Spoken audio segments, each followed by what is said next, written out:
ಈ ಒಂದು ಪಂಚಾಯತ್ ವ್ಯಾಪ್ತಿಯಲ್ಲಿ ಭಾಗಕ್ಕೆ ಬರುವಂತ ಹೋಗುವಂತ ಸಂದರ್ಭದಲ್ಲಿ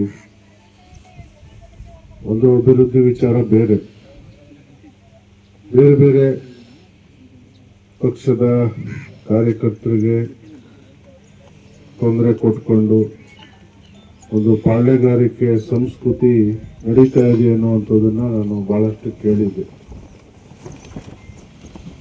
ಬರೀ ಗುಂಡಾವರ್ತನೆ, ಪಾಳ್ಯಗಾರಿಕೆ, ಕೇಸ್ ಹಾಕ್ಸೋದು ಇದಷ್ಟೇ ರಾಜಕೀಯ ಅಲ್ಲ, ಇದಷ್ಟೇ ಜೀವನ ಅಲ್ಲ. ಅವಕಾಶ ಸಿಕ್ಕಾಗ ಏನಾದ್ರೂ ಜನರಿಗೆ, ಸಾರ್ವಜನಿಕರಿಗೆ ಅನುಕೂಲ ಮಾಡೋ ಕೆಲಸನ ಯಾರಾದ್ರೂ ಕೂಡ ಮಾಡಬೇಕಾಗ್ತದೆ. ಅದು ಅವ್ರ ಜವಾಬ್ದಾರಿ. ಅವಕ್ಕೆಲ್ಲ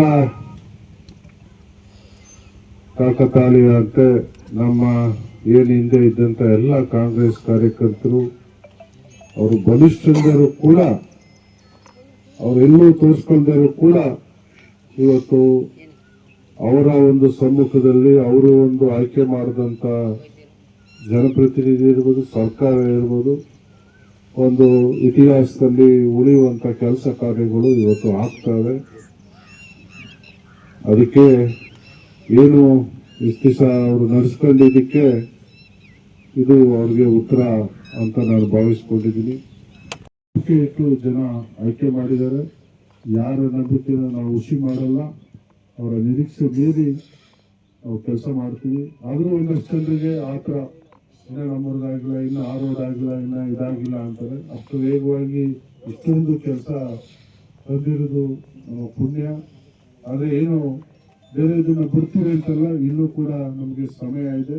ಆ ಸಮಯದಲ್ಲಿ ನಾವು ಇನ್ನೂ ಹೆಚ್ಚು ಅನುದಾನ ತಂದು ನಮ್ಮ ಗ್ರಾಮೀಣ ಪ್ರದೇಶದಲ್ಲಿ ಎಲ್ಲ ರಸ್ತೆ ಚರಂಡಿ ಸೇರಿದಂಗೆ ಕುಡಿಯುವ ನೀರಿನ ವ್ಯವಸ್ಥೆಯಿಂದ ಹಿಡಿದು ಎಲ್ಲ ಅಭಿವೃದ್ಧಿ ಕಾರ್ಯಗಳನ್ನ ನಾವು ಮಾಡ್ತೇವೆ. ಆ ವಿಶ್ವಾಸ ನೀವು ಇಟ್ಕೊಳ್ಳಿ. ನಿಮ್ಮೆಲ್ಲರ ಪ್ರೀತಿ ವಿಶ್ವಾಸ ಹೀಗೆ ಇದ್ರೆ ನಾವು ಇನ್ನೂ ಏನ್ ಬೇಕಾದ್ರೂ ಸಾಧನೆಯನ್ನ ಮಾಡ್ತೇವೆ. ಹೊಸದಾಗಿ ಮುಖ್ಯಮಂತ್ರಿ ಆಗಿದ್ದಾರೆ. ಅವ್ರಿಗೆ ಪ್ರಾರಂಭದಲ್ಲೇ ಜನಮನ್ನಣೆ ಹೆಚ್ಚಿನದಾಗಿ ಸಿಗ್ತಾ ಇದೆ. ಆ ಜನರು ಮತ್ತೊಮ್ಮೆ ಈ ಸರ್ಕಾರವನ್ನು ಆಯ್ಕೆ ಮಾಡ್ತಾರೆ ಅನ್ನುವಂತ ವಿಶ್ವಾಸ ಬಹಳಷ್ಟು ಹೆಚ್ಚಾಗಿದೆ. ಮತ್ತೊಮ್ಮೆ ನಾವೇ ಕಾಂಗ್ರೆಸ್ ಸರ್ಕಾರ 28ಕ್ಕೂ ನಾವು ಸ್ಥಾಪನೆಯನ್ನ ಮಾಡ್ತೇವೆ. ನಮ್ಮ ರೈತರಿಗೆ, ಈ ಬಡವರಿಗೆ, ಮತ್ತೆ ನಿರುದ್ಯೋಗ ಯುವಕರಿಗೆ ಏನು ಉದ್ಯೋಗ ಕೊಡುವುದರಿಂದ ಹಿಡಿದು ನಮ್ಮ ರೈತರ ಸಮಸ್ಯೆಯನ್ನು ಸಂಪೂರ್ಣವಾಗಿ ನಾವು ಮಾಡಲಿಕ್ಕೆ ಇದು ಸಹಕಾರಿಯಾಗ್ತದೆ. ನಾವು ಮಾಡೇ ತೀರ್ತೀವಿ ಅಂತ ಹೇಳ್ತಾ ಇವತ್ತು ಬೇಗ ಕಾರ್ಯಕ್ರಮ ಪ್ರಾರಂಭ ಆಗಬೇಕಾಯ್ತು.